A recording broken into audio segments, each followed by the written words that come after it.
Well, that took care of the problem. All right. Well, we're live, RFM. So welcome everybody to the Mormon Newscast. It is the 9th. I see. It is the 9th of February, 2026. Had a little technical difficulty there just before we started, but here we are, off and running. Thank you to all of you who have joined the newscast tonight. I think we've got a great news program for you. First off, thank you to Rebecca Biblioteca, Radio Free Mormon, for joining me. It was a close thing. It was. Okay, well, let's just jump into it. So I've got tonight the top news stories. Church destroys records. Not so fast. Widows, and that'll be RFM that's sharing that. And then I didn't get a chance to change this around, but the next story will be the Olympic Mormon Moment, I believe, 2.0. Every member an athletic supporter. I like that. Very good. The next story after that, and that'll be Rebecca. And then Widow's Mite equals church hoarding. I'll take that story. And then following that, we've got the Heber Temple and Colorado City Temple updates, tithing lawsuits, move the needle, and fetch. The Mormons cost $50,000. And then we finish off with a story on the Bachelorette ad that drew attention to LDS garments. And so without further ado, RFM, you've got our first story. Thank you, Bill. This may be the most important story I've seen in a while. It appears that the church has had its hand caught in the cookie jar, caught red-handed lying.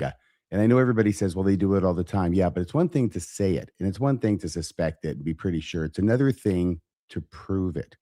And I think they proved it themselves. LDS Church inadvertently admits it lied when testifying that church helpline records are destroyed at the end of every day. 3 exclamation points. It's a long sentence. Let's unpack it a bit, shall we? There's 3 parts to this. First off, there have been a number of sexual abuse and usually child sex abuse cases that have been filed against the LDS Church across the country. There have been some that have had more media attention than others. One in Arizona, another in West Virginia. There's another that I think is in Idaho. I'm not positive. They're probably in every state by now. But when it has become apparent over time, we didn't always know about this helpline, right? This was something that was limited just to certain leaders, I think. But now pretty much everybody knows about it. And when they have this helpline, and we understand that the bishop calls the helpline, well, you've got an attorney now who's suing the church, and they're representing the victim, right? And so, of course, there is going to be a desire on the part of the plaintiff to see the records, the notes, anything that was recorded electronically or otherwise relating to the phone call reporting in, and anything that was said back to the bishop or the stake president from Salt Lake City about whether they should report this to law enforcement or not report this to law enforcement. And this is child sexual abuse generally being committed by a member adult male against a child. That's what that is. So, of course, you want those records. Well, those motions have been made in every case, and it'd be pretty standard requests for production of documents in every case, that among other things, you'd want those records. Well, the other side, being the church, has said, no, we're not going to give them to you. And the reason we're not going to give them to you is because they don't exist. And the reason they don't exist is because we, being the church, destroys all the notes and records at the end of every day from every call that is fielded at this helpline in Salt Lake City. So, of course, we have nothing to give to you because it's destroyed at the end of every day. Now, you can't just say that and have that be a satisfactory response to a request for production. You have to file an affidavit. And the affidavit has to say what I just said. No, we don't have any records, but it has to be by somebody in authority who identifies who they are, who says, I'm this person. I have access to where these records would be, blah, blah, blah. In other words, a person who knows what they're talking about. They have a basis of knowledge. They're not just hearing it from somebody else who should be making the affidavit. And I know that this is the way it is, okay? And I know that they have a policy of destroying all their notes at the end of every day, and that's why we don't have anything to give to you. I declare under penalty of perjury under the laws of the state of Utah, signed me, whoever that person is, and that is what has been filed with each of these cases, is those affidavits, and they have been signed by different people, at least two that I'm aware of in these different cases. Okay, now having said that, 2 months ago, this guy, do you know who he is? He looks like he used to sing for Bread. I'm not sure. But he's a contemporary guy. His name is Bo Euler. He used to be a bishop. Apparently, back in 2013, he was a bishop for 5 years or so. And he has left the church.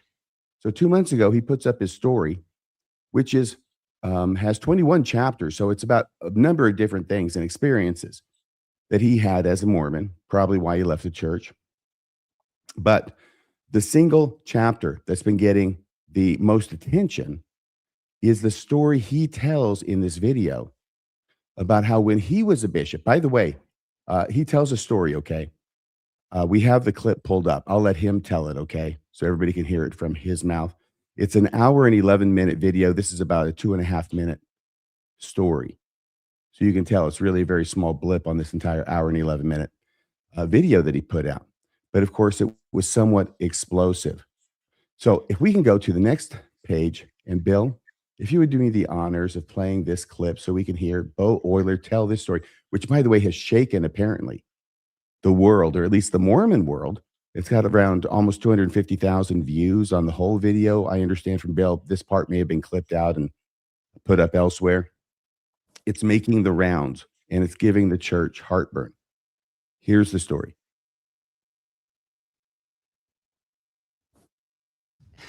What I saw was, let me give you a specific example. Somebody comes in, and it's somebody that I know, right? Because they're in my congregation, in my ward. And after a little bit of time of talking to me, he decides that he trusts me enough to say, Bishop, I molested my kid. And my heart just sank. And I'm like, talk to me about it. What happened? What is happening? Get it out. Just get it all out now. Like, you've already uncorked it. Just get it all out. And so for about 10, 15 minutes, he talked to me about all these times that he's molested his kid from 6 months old. And I'm trying not to cry. Like, I know this family. And so I open up the handbook, which is like the church instruction. What do you do in these different scenarios? And you go under abuse, and it says, call this abuse hotline. I'm like, great, good. Like, there's going to be a therapist on the other side to help me understand what I should do here. Well, when you call that number, it goes to the church's law firm, Curtin McConkie. And they start to ask you questions. Like, okay, Bishop, what ward are you in? What stake are you in? What's the situation? I tell them the situation, and they go, oh, okay, you're in California, you're in this county, you're okay. And I'm like, okay to what? And they're like, there's no action. You don't need to take any action. Like, you're okay. Just let the brother repent, and you're let him go through the process. And I hang up the phone with Curtin McConkie, which is the abuse line to protect kids, right? Like, protect the abused. And it wasn't that at all. It was to protect the church. It was look up the legality of where you are and how can we protect the church. Not one single question around, is the child okay? Is the child still in the house with the abuser? None of that. Literally didn't matter. All that mattered was, here's where you're at. You're not a mandatory reporter. You don't need to. So I hang up the phone and I turn to this brother and I say, I'll give you 10 minutes. Either you call CPS or I call CPS. So there's a story told by Bo Euler in his own words. And this has really captured the imagination of the internet. And interestingly, here's a hero bishop who does not follow the advice given to him from Salt Lake. And to the extent that he's able to, saves the child from that situation. This is the one that gets a lot of attention, whereas the craven bishops that go along and the child keeps getting abused sometimes don't seem to get the same attention. But I'm glad it's getting attention one way or another.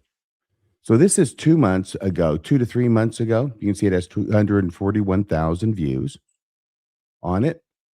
And even at the time, 2 months ago, of course, this attracted the attention of the Odd Squad over there at Psych Ward Radio. And this is 2 months ago. They were putting out a video saying they were debunking Bo Euler's deeply dishonest diatribe. I didn't hear a diatribe in that. I heard a guy telling a story. Now, I don't know whether it's honest or not, but no diatribe. Come on, guys. Just because you know a word doesn't mean you should use it. Now, this is 2 months ago, but then apparently 2 months later, it hasn't died down. I'm guessing because the church takes the unprecedented, I believe, step of responding to Bo Euler's story on the church website. And in fact, it's in the church newsroom. It's an article they put up, and I believe it appeared, I know it was up there as of Friday, February 6, 2026, last Friday. I think that's when they put it up. Could have been Thursday the night before. But we talked about this. Bill and I did on Mormonism After Dark that Friday. I did a special clip of that and released it as an RFM on Sunday morning. And we're going to talk about it again tonight because this is, I think, a very, very important story. And I think it's going to lead to a lot of ramifications to the church and the people who lied at their behest. And most of those ramifications are probably going to be unpleasant. Here's the story over there at the church newsroom. Still up there as of this morning when I clipped this. Getting It Right is the title. Clarifying claims about the church abuse helpline. So now they're going to actually respond directly to Bo Euler and his story. It says, a recently circulated social media video features Bo Euler. They use his name. Former bishop. In other words, usually they don't use people's names if they can get away with it at all, because they run the risk then of attracting people to him by using his name. That's a sign to me of how big this is blowing up in the church's face. Tim Ballard is the other one I can think of where they shockingly named somebody and named things that he'd done. I was trying to rack my brain. Have they ever done this? And Tim Ballard is what I came up with. They never do this. And for good reason. But I think this the water has gone over the banks. A former bishop of the Church of Jesus Christ of Latter-day Saints, recounting an experience from more than a decade ago, that's where they try and impugn his memory, involving a member who confessed to abuse. His account includes serious allegations about the church abuse helpline. Because those allegations are not supported by the facts, additional context from contemporaneous records is necessary to correct the record. They used records twice there in that same sentence. Let's look at that sentence again. Bill, could you read that? Because those allegations are not supported by the facts, additional context from contemporaneous records is necessary to correct the record. Rebecca, you're a librarian. What does contemporaneous record mean? I know, that is a good question, huh? It means records of the time, records that existed at the time it happened. So records from the past, since we're talking about an event in the past, but of course, all of us would go, that's impossible. There are no records from the past. So right there, that word alone raises a red flag. Something is strange. Something's, rotten in the state of Denmark. Yes. What the video claims. In the video, Mr. Euler asserts the following. He contacted the church abuse helpline and spoke only with attorneys. I don't know if he said only with attorneys. He mentioned the attorney. That's different than saying only. I think they'd be making a different argument if we were talking about the 1832 account of the first vision, Nespa Bill. He was told he had no responsibility to take action, as he was not a mandatory reporter. Yeah, I heard him say that. No one asked about the safety of the child or the family circumstances. The helpline exists to protect the church rather than the victims of abuse. Okay, so what the records show, now here's where we get into the church shooting itself in every possible foot it has and appendage. What the records show, helpline records from August 2013. Wow.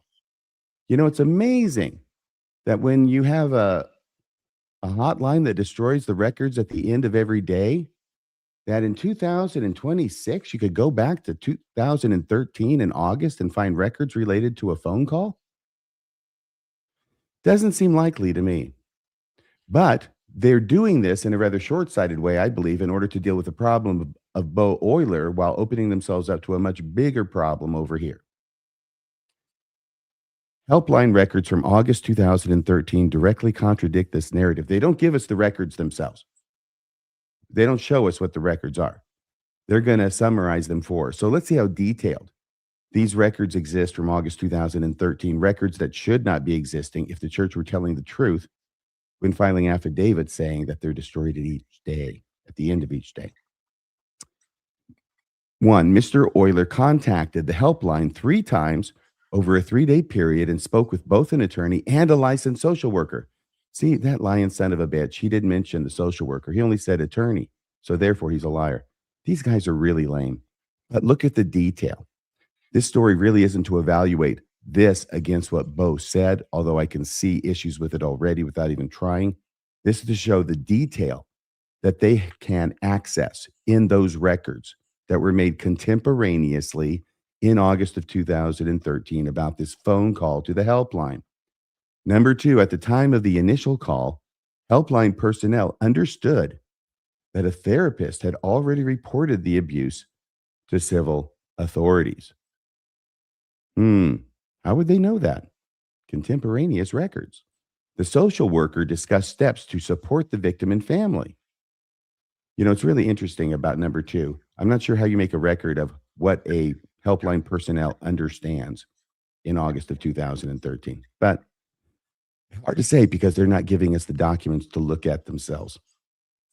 All right. The social worker discussed steps to support the victim and family, more detail.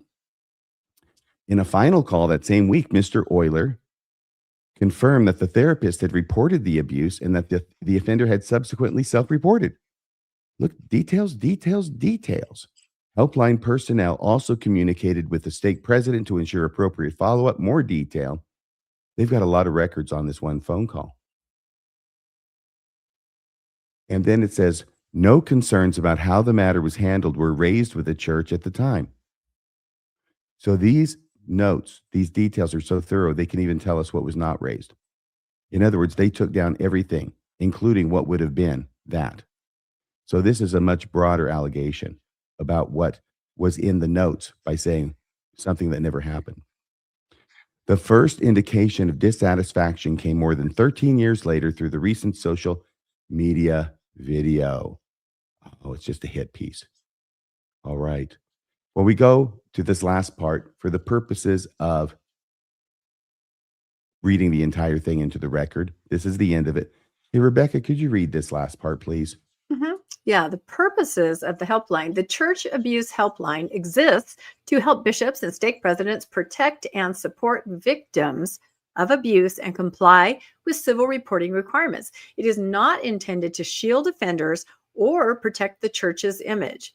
Portrayals suggesting otherwise are inaccurate and risk undermining a resource designed to help victims and those seeking to assist them.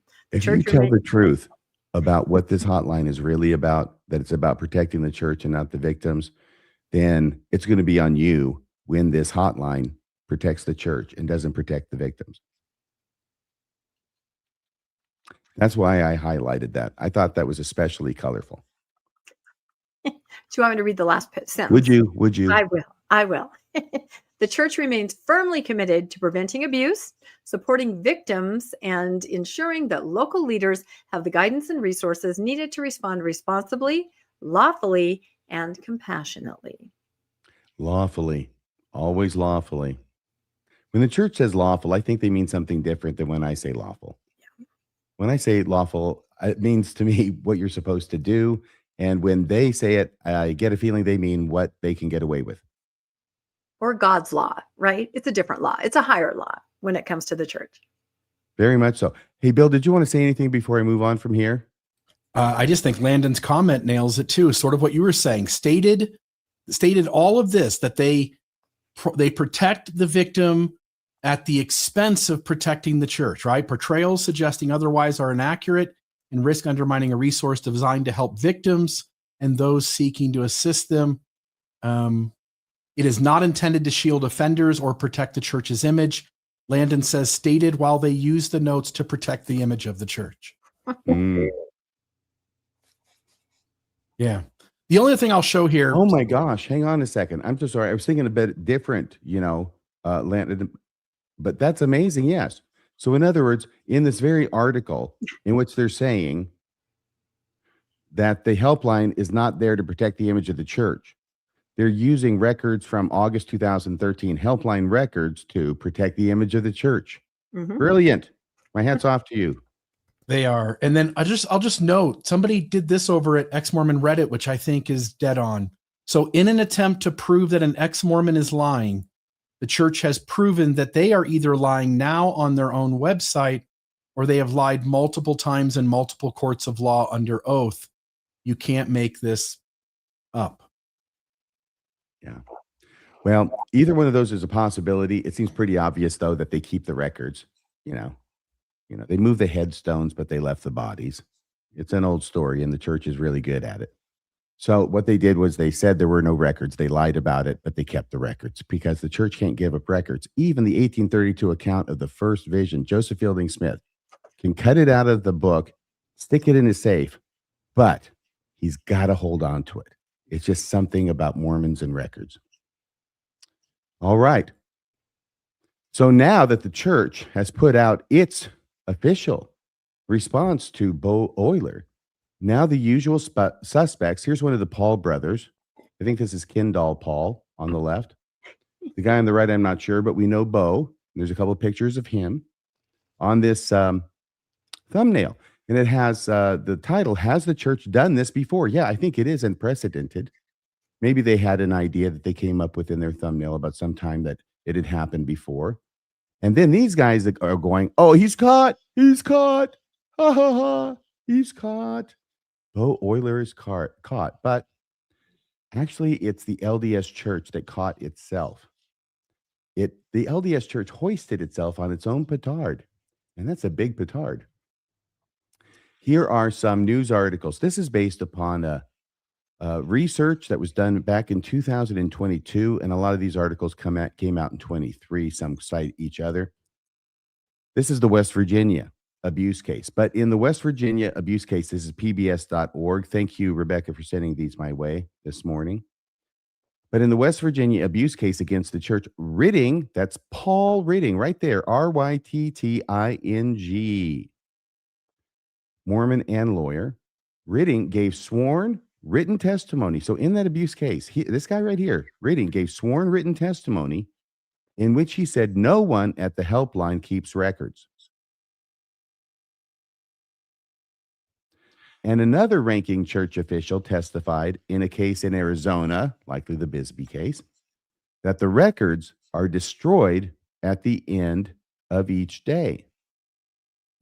I just noticed something because we've talked about this, that the church is almost certainly playing word games in a way that they could defend it. And we go like, okay, how could they be doing that?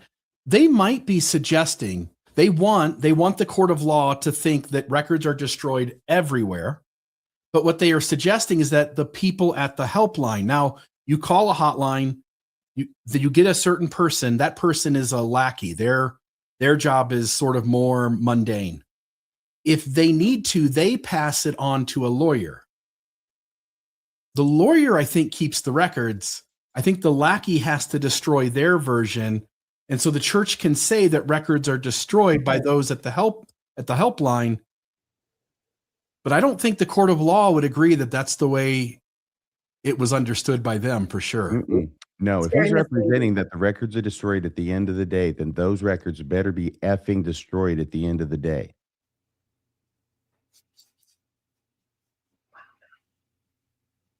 Yeah, he can tell that to the judge. And in another ranking church official, once again, this is one testifying that the records are destroyed at the end of the day, which could be the same kind of thing. Keep no records, destroyed at the end of the day. Yeah, Maybe they're having trouble keeping their story straight, but I guess those could be harmonized.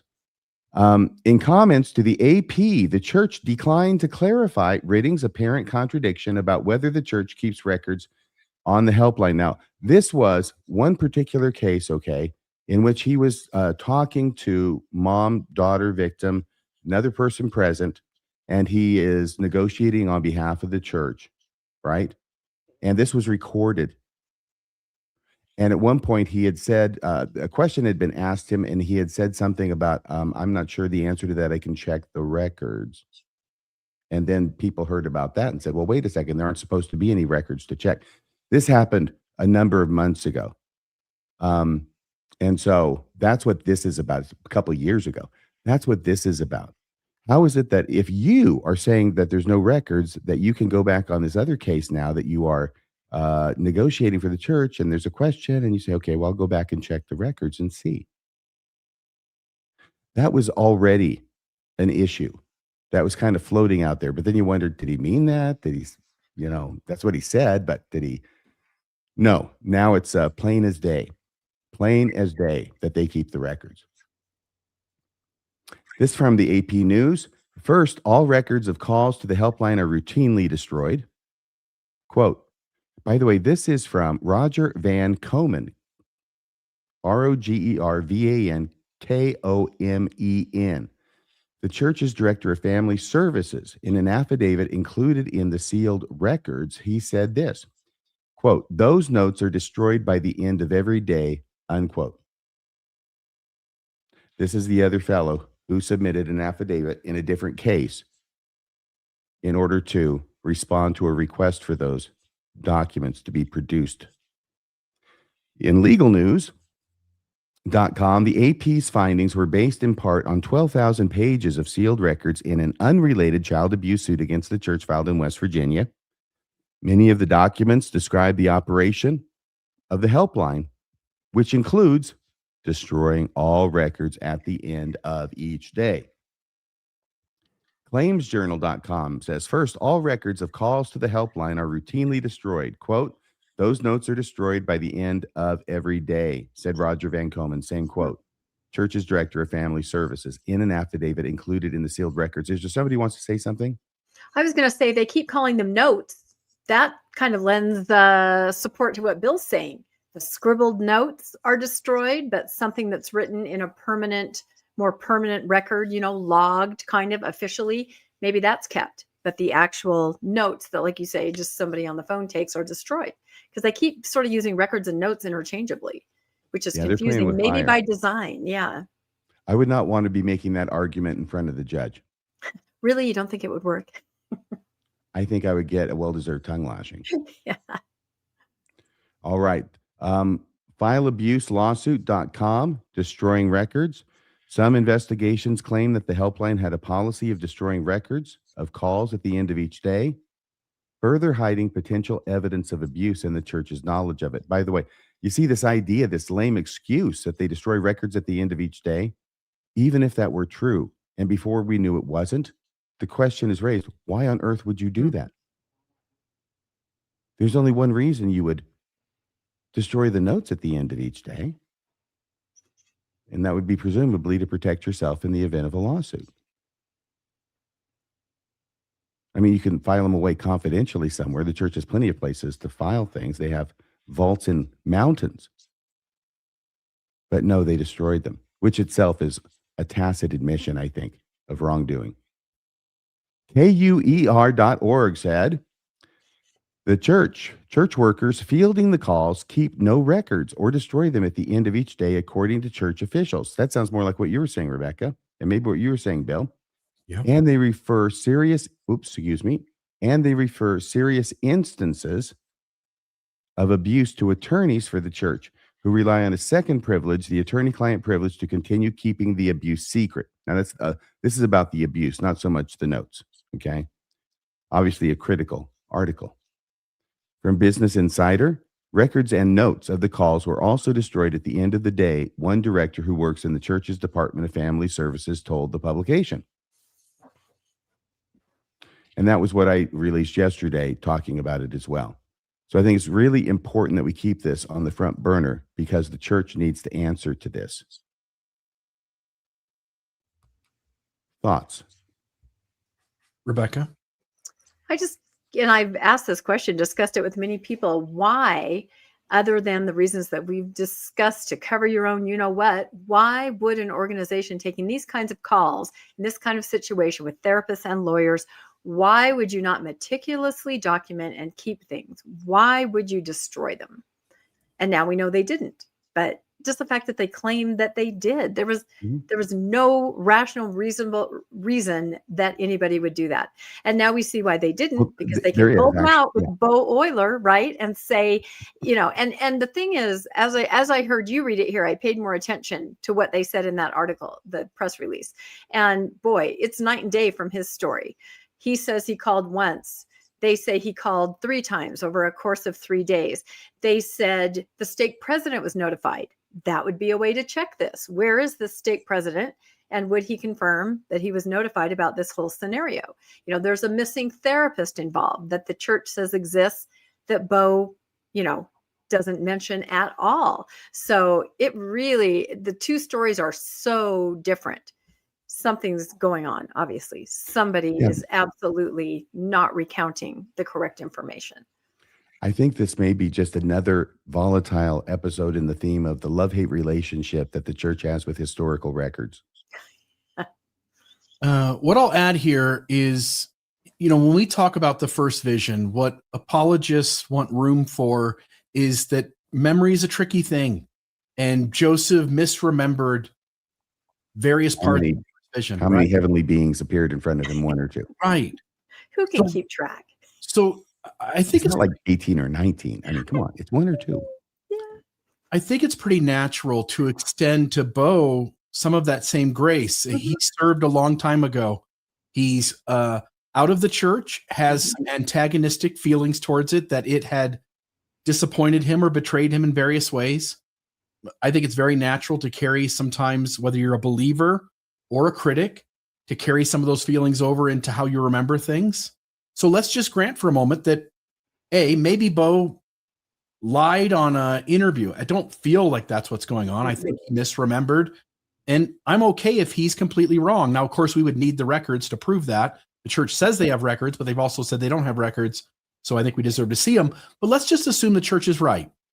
Bo misremembered. He got a lot of things wrong. And in this instance, the church handled the situation way better than Bo gave them credit for. I find it deeply interesting that all of these entities, Ward Radio, Quick Media, whatever, all the guys that have covered it are covering that. Look at Bo got caught. Look at him. Mm-hmm. And none of them have said, did anyone notice that the church said to multiple courts of law that it destroys records? And in this instance, they've actually revealed that they don't destroy records. My church got caught committing perjury. That seems like the bigger sin. And it seems, let me say it this way, the silence is deafening. The fact that they're not making any noise at all about that, man, that seems like the much bigger issue. Like the church wanted to put Bo in his place and self-admitted that it's committed perjury all across the nation. Do you think it just didn't track? I mean, that is the part of it that tracked with all of us who watched this. That was the main part that tracked. Do you think that with them, they didn't even go there or think about it? Or are they ignoring it on purpose? It could be. Yeah, I think when you have a continual pattern of both telling the truth sometimes and lying sometimes, it's really difficult to keep track of which one's which in any given situation. And you lose track of what you've said in the past. And you also have multiple leaders at various levels who are in charge of speaking. And some of them are just trying to do the right thing and tell the truth. And then you've got other people who have hidden things or obfuscated things. And I think it's difficult for an organization that big and dishonest and deceptive to keep really good track of when it needs to do what. And hubris may play its part. Well, that's the story for the top of the news. Back to you, Bill. Awesome. Thank you, RFM. Great story. And with that, I'll turn the next one over to Rebecca.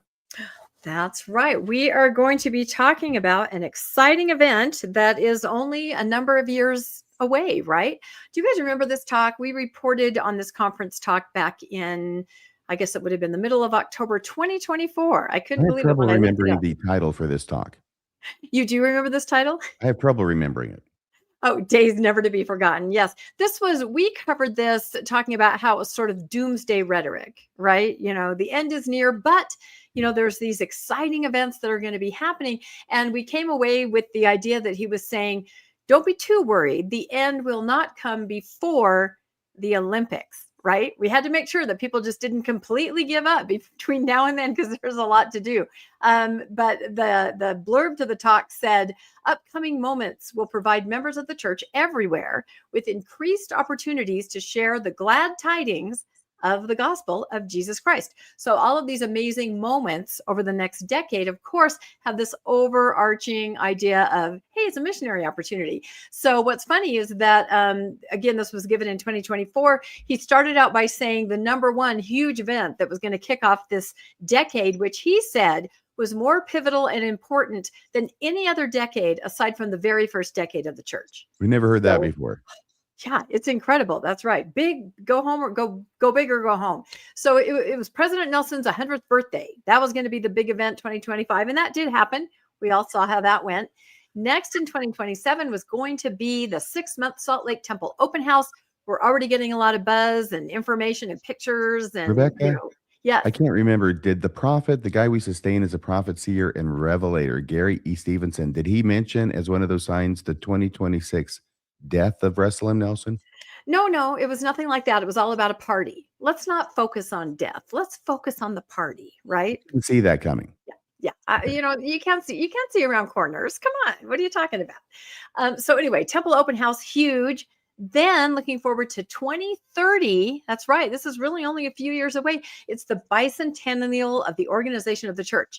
And he said in his talk, we don't know yet what they're going to do, but it's going to be big. So we can look forward to that, right? But then he said, we don't know what they're going to do, but it's going to be tacky. I feel like they know what they're going to do. It's only 4 years away. Yeah. And interestingly, all these events are pretty, they have to do with the church, the restoration of the church, the prophet of the church, the temple of the church. But the last event in 2034, the Olympic Games are coming to Salt Lake. He really spent quite a long time talking about how exciting that was for the church, which I thought was very interesting. I can understand the other events, those all have to do with Mormonism, but the Olympics coming to Salt Lake. Are those the Winter Olympics? Yeah, well, of course, yes. Again? Do you really not know about this, RFM? Oh, I mean, what is the deal? Did they have I guess the we Winter don't Olympics live in Utah. there Yeah. recently?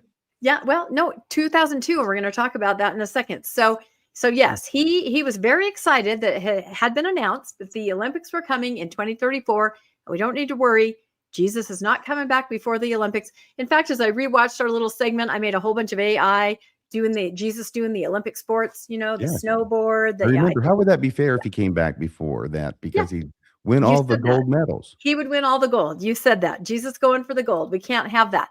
So now, exciting announcement on the Church Newsroom, the 2034 Olympics. I'm calling it missionary moment because they've made this announcement where they're going to pledge some pretty incredible things on behalf of the Olympics. So it says the Church of Jesus Christ of Latter-day Saints announces support for the 2034 Utah Olympics and Paralympic Winter Games. So what are they going to do? It says they announced support. I already covered that. Okay. And they're talking about this, of course, right now. Are you aware, Arfan, that the Olympics are going on right now in Italy? I heard that there are, and it's going very badly, especially for the skiers. Yeah, there have been some incidences for sure. And then there's the whole scandal about the ski jumpers and the seam and have you followed that at all? No, but guess what? 50 years ago today, I was at a friend's house. I don't know, it was today, it was this month, at a friend's house, holding my breath through the long performance of Dorothy Hamill. Oh, as Dorothy. She skated her way to gold. Oh my gosh, I couldn't even breathe. I had the haircut. Everybody had the haircut. Did you really? Did you have the Hamill camel? Oh, yeah, the Hamill camel. I had great hair when I was young, and I had it all cut up. Yeah. I went through all the horrible haircuts of the late 60s, 70s, 80s. I've done it all. So wait, the Hamill camel, that was that move she had. Yeah, that was the move. She sort of was the first to do. Yeah. Exactly. So if you don't know what the Dorothy Hamill haircut is, look it up. Yeah. And Like then a try to wedge. picture me with it. I don't think Anyway. so. I'm not seeing it. Not to be Yeah, well, whatever. Knuckles. My mom used to do the Scotch tape across my forehead and trim my bangs. I mean, that's the era I come from. So, all right. So this is what the church is promising for the Olympics. They're going to be here in Salt Lake City. A significant financial contribution to help support the planning and hosting of the games. Significant contribution. When that statement is made from a church that has over $3 billion, you have to think it's going to be pretty dang significant. Well, significant means something different to somebody who thinks, look, they think modest is big. So there's no reason they're going to think significant is big. It could be small. That's true. As my co-host Landon pointed out, gosh, I wish they'd say significant contribution to curing malaria, which would only take $20 billion and they could do it. So, but no, this is for the Olympics. All right. The use of church-owned land. Now, this is interesting because the church does own most of the land in downtown Salt Lake. So this is including the downtown Salt Lake City block, 85 property, and the official Olympic venues will be held there and related purposes. So they're actually going to let the world infiltrate Temple Square, set up venues, things like that. Now, they did this in 2002. I was there. I took my then little toddlers to it. But it is interesting because when the world comes to Temple Square, they're going to have to make some changes. They're going to have to lift some of the alcohol restrictions. They're going to have to change, I don't know, who security kicks out of Temple Square, things like that. But they're offering. Well, I'm sure the church is very happy to open its arms to welcome all sorts of people to come in to where the missionaries are. And that's exactly why I called it the Olympic missionary moment. They're also providing additional land for parking. And here's the biggest thing, encouraging thousands of church members to serve as volunteers. Yeah, thousands. This is how it was in 2000. Aligning with the church's focus on service. Yep, service. And we'll be able to count those service hours. And it also says, the focus will be on service, hospitality, and strengthening families. And as Gary Stevenson said, it's going to be about sharing those glad tidings. So we can look forward to that. Yeah, nothing about conversion in there when that's actually the entire leitmotif. That's the entire thing. You don't tell someone you're going to convert them. You do it subtly by bringing them cookies and telling them that you're their friend. Don't you remember when they find out they got baptized into the Mormon church, right? Exactly. Have you stepped away from Mormonism that long that you don't remember how it's done? You just make a friend, and the next thing they know, they're wearing a white baptismal suit. So anyway, here's a picture from 2002, right? It says, overall, the church emphasized that beyond the financial and land contributions, the dedication of its member volunteers is the central part. And that's what you said. And they point to similar contributions made in 2002. I bet a lot of you remember that. I was here in 2002. I wonder if you also remember the scandal of 2002. Do you guys remember this at all? I actually like to think that this is what kind of kicked off the Mormon moment. Bill Reel is a sports buff. Do you remember this, Bill? I don't remember the specifics, but I know that the government, the Salt Lake City government was working to do something behind the scenes, and it wasn't quite on the up and up. Yeah, it's interesting. I haven't revisited this for 20 years. And as I went through the scandal, knowing everything I know now about a lot of things, playbooks with temples and things like that, I'm like, this was the Olympic playbook. So basically what happened is before the 2002 games, it was revealed in 1998. Now, I remember when it was announced, it was 1995. I was working at the BYU library. I was about to have my first child, and I was really excited we got the games. But in 1998, it was revealed that the Salt Lake Organizing Committee provided cash, scholarships, and gifts to International Olympic Committee members to their families to secure the bid. Wow. It was the way I read that is they provided cash, and cash. Yeah. It was like, tuition to universities and help somebody buy some property. I really started digging in. I might actually do an episode on this because I think we can see this through fresh eyes. The consequences were that several of the IOC members were expelled or resigned. The name that stood out to me was Tom Welsh. He was a former bishop. And I don't know what else he was, but I know he was a former bishop, and some other people. They were indicted and got in a lot of trouble. I think they were later acquitted, but it was a hot mess, and they had to bring in a savior. And who was that savior?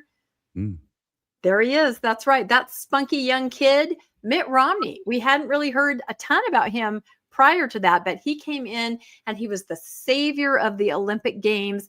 And this sort of set him on that trajectory, which I think ushered in the Mormon moment, as everybody was like, what's a Mormon? Who's Mitt Romney, as he ran for president? But you guys can freeze on this later to read some of the details. But exactly like you were saying, Bill, payments, behind the scenes, calling it humanitarian, calling it outreach, payments to, children and family members of some of these Olympic committee members in other countries, especially Africa, who would then vote for Salt Lake to get the games.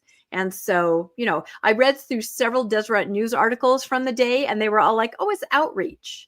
It's outreach. They're just helping.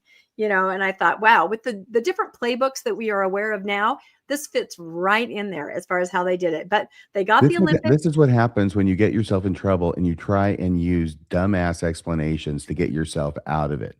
Nobody believes it. Nobody believes a word of it. That's exactly right. That's what's going to happen with this whole thing about the helpline records. Yeah, I think so too. But yeah, if you guys aren't familiar with what happened in 2002 to get these games, it was pretty fascinating. But now here we have them in 2034. And just like Elder Stevenson said, I believe the main point is this is going to be Temple Square. This is going to be Mountain of the Lord, Jesus land. You're going to have the whole world coming here, and you're going to have volunteers. You're going to have those brand ambassador missionaries instead of actual missionaries. And there's going to be wild success as far as converts. So we'll see. We'll report on it. I'm sure we'll still be reporting in 2034. Are you thinking there's going to be a roller coaster? I feel like there is. I told you that upper LDS leadership visited Disneyland to ask questions about people moving and ticketing. I think they're going to do the whole big show. Mark my words. And that's all I have, Bill. Back to you. What do you think, Any Bill? comments? What? Does Lagoon have to worry? I don't think so, because you have to have a temple recommend to get in here. So yeah. What I love about this is you got on the left-hand side there, the walk on water ride. If you look out on the water, some of them are actually participating on that ride. There's 4 people on the left who are 10 or 12 feet into the water, and they're not ankle deep. So they are walking on water. Yeah. Very inspirational. Any thoughts from URFM on this story? Otherwise, because they're keeping their eyes fixed on Jesus. That's right. All right. Well, if nothing else, we'll move on. Okay, the next story is the Widow's Mite. They released their annual report, this one for 2025. And so the Widow's Mite report for 2025 just came out, and it paints a clear picture of the LDS Church's financial dominance. Investment reserves alone now sit at $231 billion, pushing total church assets to about $321 billion. Roughly 72% of everything the church owns is tied up in investments, not buildings, not programs, not humanitarian work, investments. In just the last year, those investments generated an estimated $25 billion in profit. In other words, the church has $25 billion more than they had a year ago. Donations and expenditures both increased in 2025.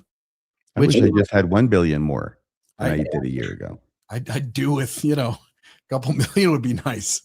And that's just by having the money sit there. Simply having it sit there invested without any effort on their part generates that much money. That's what I think you have to understand. It's like a perpetual money motion machine. Well, now you're railing against the entire stock market. I kind of am. Sounds like my grandmother. Yeah, I mean, they say you invest in like just the S&P 500, top 500 companies in the exchange, and you'll average about 10% return each year. And with the amount they have, that does put us into the 20 or so billion dollars. Yep. So donations and expenditures both increased in 2025, which the report is careful to acknowledge, but they are being dwarfed by investment growth. When markets perform well, the church's financial position accelerates far faster than its charitable or program commitments. In other words, the church increases its spending, but never increases its spending as much as it increases its profits on its investments. So every year the church has more money than it had the year before. When markets perform well, the church's financial position accelerates far faster than its charitable or program commitments. I just read that. The result is a widening gap between how much money is coming in and how much mission is going out. All right. Next up here, one of the clearest examples is temple construction. The church currently has a temple backlog estimated at $6 billion, representing about 172 announced or planned temples that are not yet completed. That's a large number, but in context, it's modest. Even if the entire backlog were funded tomorrow, it would barely register against annual investment gains. Again, they made $25 billion in money, and it's believed it would take about $6 billion to finish those temples. Huh. And yet people pay tithing for temples. That's what they think. Oh, we have to support. We've got to get that temple built. That's not why the temples aren't being built. Right here, this information, they should tell people to stop paying tithing. The tithing is only causing a problem with more money. It's too much money. The entire church is a perpetual education fund, yeah. And you can see it. Oh, how great it must be to be in that boardroom with the top 15, you know? Anyway, it's crazy. Temple building is often presented as the major financial burden, right? Didn't we all think that when we were members? Yeah. Like, oh, these And temples. BYU, So expensive. BYU and the chapels and the temples, everything we could see, that's what we paid for. And all the money we give to the members when they're not doing well out of the bishop's storehouse and all that cash. We help pay medical bills sometimes, paying a mortgage payment for a month or two. We used to think that our church was doing so much great things in the world. Meanwhile, again, I grew up in the Gordon B. Hinckley, Thomas S. Monson era. That was my time, my sort of entering the church. All those guys were doing was just making money hand over fist and storing it away for a rainy day that at this point, even if a rainy day did come, it couldn't put too much of a damper on what they've got collected. They don't really have a definition of a rainy day because we've been through things that you would think, okay, this is a rainy day, and it's not to them. And don't forget fast offerings, right? I saw a post the other day where a note had been left on doors in the neighborhood, not even LDS members, saying, hey, our boys are going to come around. Scan this QR code if you want to donate. The money goes right back into our community. You know, not just members, but other people are donating to this dragon's hoard that doesn't do what it says it's going to do. I actually think if I go back far enough, I think there was a time where the majority of church leaders really thought they were doing good things and were working to try to do good things. Now, there might have been a few like Joseph Fielding Smith who were hiding things in the vault. But I just, having studied other religions, and I say it all the time, I just think Mormonism in the last 30 years has become more like Scientology, not less like it. And that's a little bit of a scary thing. We're building a lot of buildings, pretty buildings that are going to be largely empty. Yeah. Yeah. And more empty by the minute. Okay. There's that one. I just wanted to note here, this graph, 72% of, we said this before in the 2 slides earlier, 72% of LDS Church assets are financial investments. We estimate the church's total wealth increased by $28 billion in 2025 to $321 billion. Again, that number is going to keep going up and up. They said it's about 20 years away, they think, from being $1 trillion. Insane. Okay. This one here, zooming out over 5 years makes the imbalance even more obvious. During that time, the church gained roughly $75 billion in investment profits, while adding only $17 billion in mission-driven obligations. In other words, wealth is compounding much faster, exponentially faster than responsible spending on programs or welfare or taking care of the needy or other church programs. The institution is becoming richer at a rate that far exceeds any expansion in its charitable footprint. What is it going to do with all of this money? I don't think it could spend it if it wanted to. Mhm. No, that's the problem. It really can't. When you're talking about that kind of money, charitable giving is very difficult. You can change the ecosystem and economic system of an entire country if you make some kind of a donation that could throw everything off balance. It's not as easy as just saying, oh, we're going to give, $2 million worth of clothing to this company or to this country. Well, then the people that are actually in the country supplying clothing, they're out of business. They don't have money. That's a simplistic way to look at it, but it's very hard to do charitable giving at these levels. So they need some help. They need a consultant. They can afford to pay quite a few They consultants. could. And really, these numbers, so when you read, oh, they gave a food truck, which is awesome, to a shelter or a pantry, they gave $100,000 worth of food, and all of your relatives are like, this is incredible. They need to understand these numbers, right? This is what they need to understand. It's not going to surprise me if, sometime in the future they buy the Utah Jazz and maybe buy an NFL team and put them in the city too. They've got the cash to do it. That's for sure. This chart here, 2025 estimated LDS Church cash inflows and outflows. Those are all the programs up above, and they are nothing compared to the investment portfolio, the investment profits down below. And so this graph is showing you, like, yes, they've got 28 billion. And then the other one thing here they show is 25 billion. So 25 of the 28 billion was reinvested of the profits, but the money they spend is like a third of what they've got coming in. And so they are just compounding money, hand over fist, building up that reserve. And it is always, year after year, going to be more than the year before. I don't see that changing anytime soon. And this then is the 6 billion. Is that 6 billion, right? Up on the top, you said? Yeah, that's the money going 17 out. billion. Yeah, that's the money going out. And then the bottom half is the money coming in that stays. Yep. They take in about, I think it was somewhere along $3 to $5 for every dollar that goes out. Okay. This one here, this leads to the question the report has us all wondering, what does the LDS Church intend to do with effectively unlimited money? It's unlimited. They can't spend it fast enough. If current patterns hold, total church assets are projected to approach $1 trillion within about 20 years, with around 80% of that in financial investments. At that scale, the church increasingly resembles a global endowment fund. I said that earlier, that happens to run a religion rather than a religion that runs an endowment fund.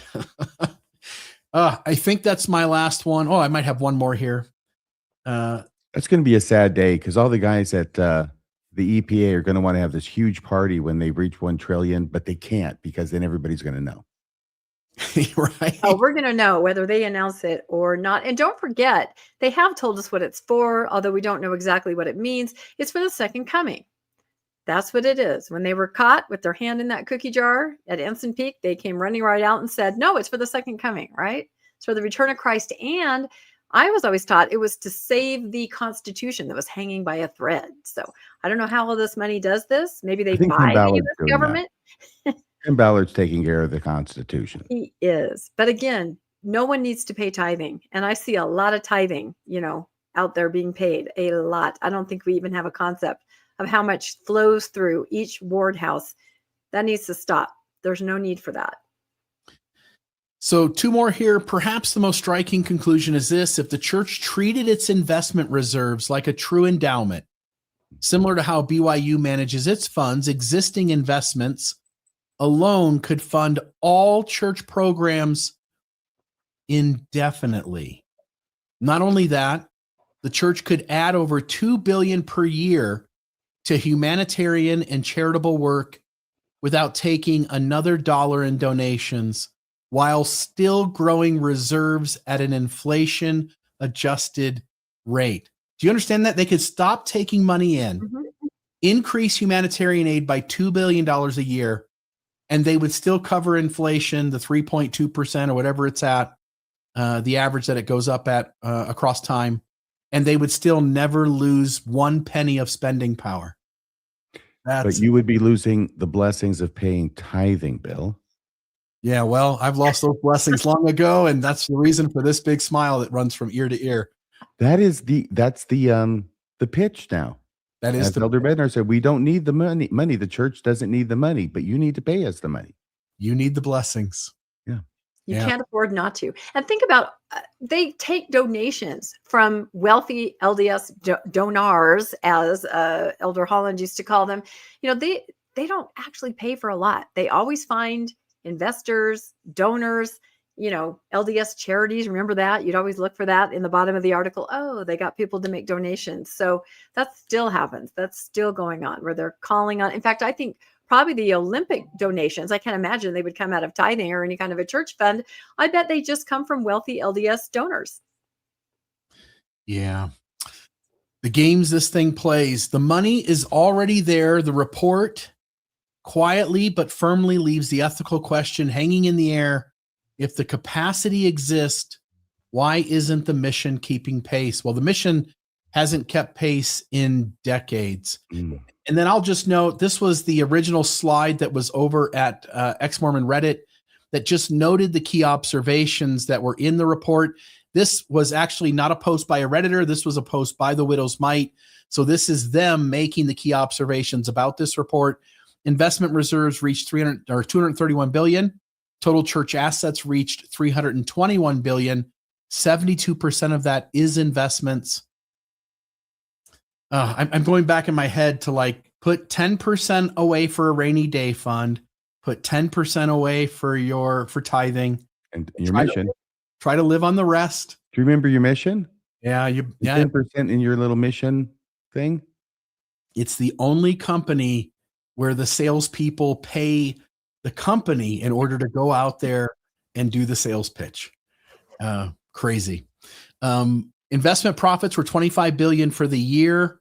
All available data indicates total donations and total expenditures did increase in 2025. Temple construction backlog stands at $6 billion, 172 temples in backlog. By the way, I think this also demonstrates, if you divide that out, I think this also demonstrates that the church is building a lot more of these prefab temples, and so they're keeping the cost down on these. Yeah, the whole mission thing, it's a good thing you're not working really hard or anything. It's only like 60 hours a week you're working for the church for 2 years. Right. No vacations, by the way.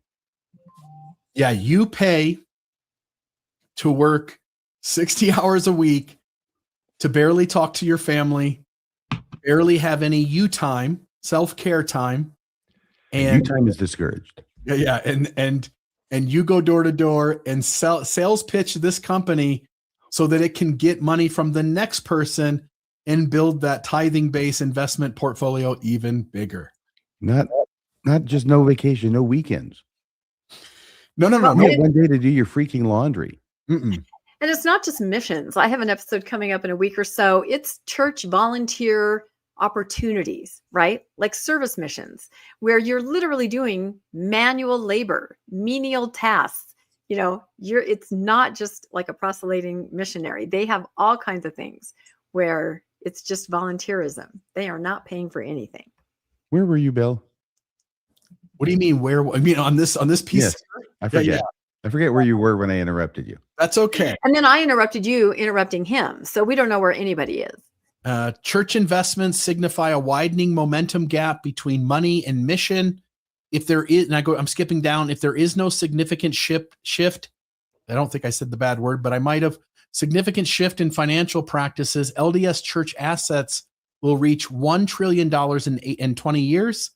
80% of that will be financial investments. Again, go up higher, 72% currently financial investments. When they reach $1 trillion, 80% will be financial investments. And if viewed as an endowment fund, church investments are now sufficient to fund all church programs indefinitely, while adding $2 billion more each year to charity and humanitarian work, all without requiring another dollar of donations. Reserves would grow to match inflation in this scenario by following the same endowment policy applied at BYU. If there ever was a day where Joseph F. Smith was right, that there will come a day when the saints will not need to pay tithing anymore. Mm-hmm. The widow's mite has demonstrated that today is the day. And the church won't allow it, though. They still No. want their tithing. That's right. Well, that's that. Any other thoughts from you guys? Otherwise, that is my story. I'm really sad for all those who have pinched pennies and truly paid the widow's mite, because it has been hoarded by a church in Salt Lake. It really has. My thought is that if the federal government of the United States ever says, okay, screw this, we're going to start taxing churches, the Mormons will be to blame. Yep. This kind of abuse is what sometimes provokes a reaction. Yeah. They're a corporation with a religious arm, and that is in their articles of incorporation. So you're not wrong, and they're looking like it more and more every day, especially to those of us that pay attention. At this pace, they might be able to pay off the country's national debt here Exactly. in a few short decades. Yeah. Okay, well, the next story is Light Up the World. I believe this is you, Rebecca. Yeah, and I wish we hadn't done the widow's mite right before this, because this story has really got me going today. If you saw my short, you'll know why. And now I'm already kind of angry, and now I'm going into a story that makes me angry. So angry eyes, like on Toy Story. So Heber Valley, of course, this isn't the part that makes me angry. Light Up the World. I just kind of thought that was funny because they are lighting up the world everywhere with their temples. But we talked about how there was a motion. The people who'd brought the lawsuit against the LDS temple in Heber said, you better not be building while the lawsuit is still, progressing through the court system. And the LDS Church said, oh, no, we need to build. And don't forget that building means pumping, right? We've talked about the millions of gallons every day.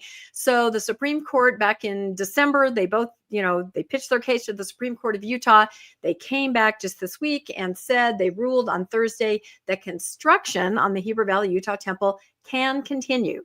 There's a lawsuit still lingering out there, but they can still build. This is the same thing that happened in Cody and, Lone Mountain. I'm not surprised. The ruling is in favor of the Church of Jesus Christ of Latter-day Saints, which had started and then stopped the pumping and construction during the legal battle once. And they argued in December that delaying it would mean 7.8 to 11.4 million in increased costs. Oh no, how will we pay that?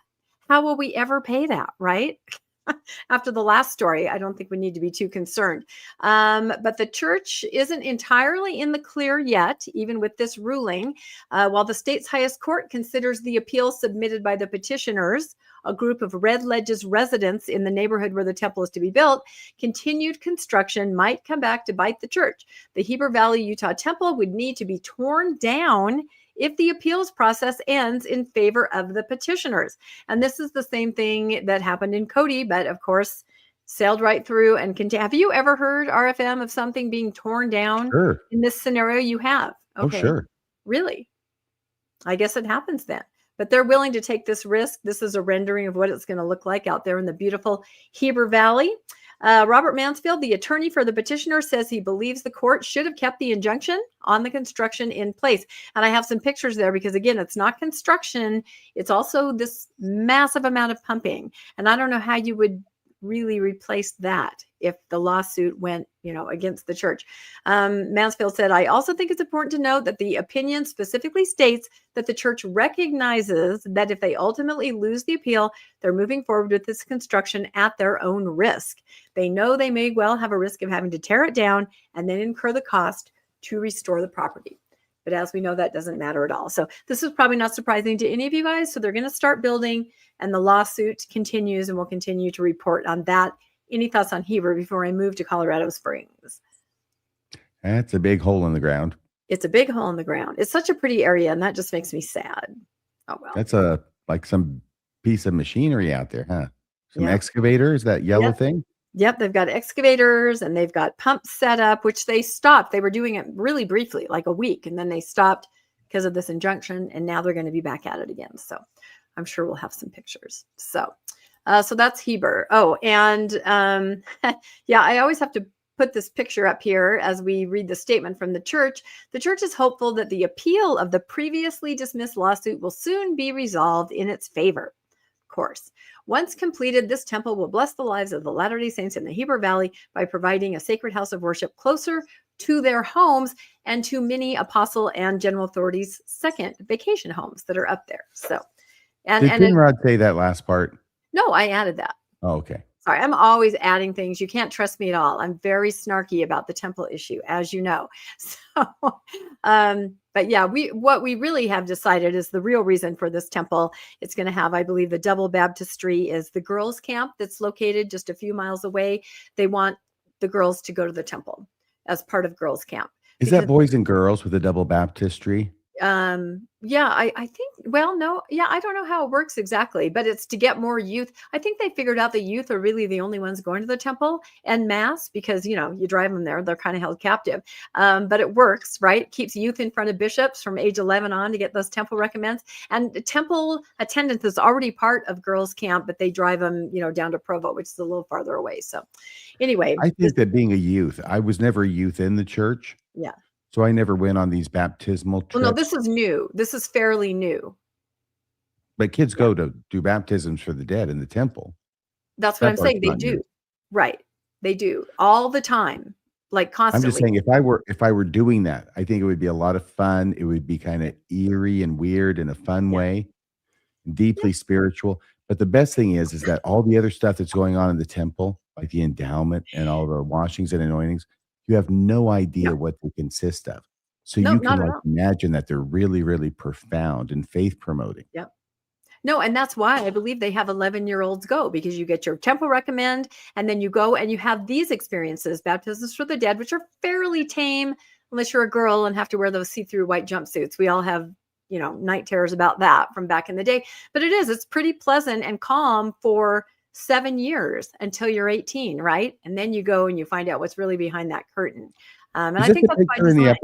Rebecca, in the upper right, is that a picture of church leadership looking for more candidates to baptize for the dead? That's exactly. It's treasure digging 2.0, right, for the temple. No, I always put this up here because the main problem here in Heber that the residents had this lawsuit is that it was a county commission that said, sure, we'll change the dark skies. Sure, you can go ahead and build something huge. Sure, it's all fine. And one of the members on the county commission is standing right next to President Nelson with that golden shovel. And I just don't know how that's not a conflict of interest, but it's not. So I always show this picture. So anyway, we'll see what happens. We'll keep everybody posted. All right, moving on. This is what happens when you put faithful Mormons in positions of leadership or management. Yes, but there is no way not to in order to promote the interests of the church over and above the city or the government entity that they're supposed to be working for. 100%. And the more faithful they are, the worse they are. Yep, and that there's no way to not have them in these positions, especially in Utah. In other places, but in Utah, no. If you look at the stats of LDS, you know, senators and representatives, nobody is not LDS. So, but you're absolutely right. We talked 2 weeks ago about Bakersfield and the city manager being made a stake president during a temple, you know, building scenario. It happens all the time. And here we go to Colorado Springs. I talked about this, I think, 2 weeks ago. Tomorrow is the day, the city council meeting where they are going to talk about if they need to make any modifications to this design that you see here. And of course, there's a residents group that says, yeah, this is too light, too bright. Where have we heard those words before?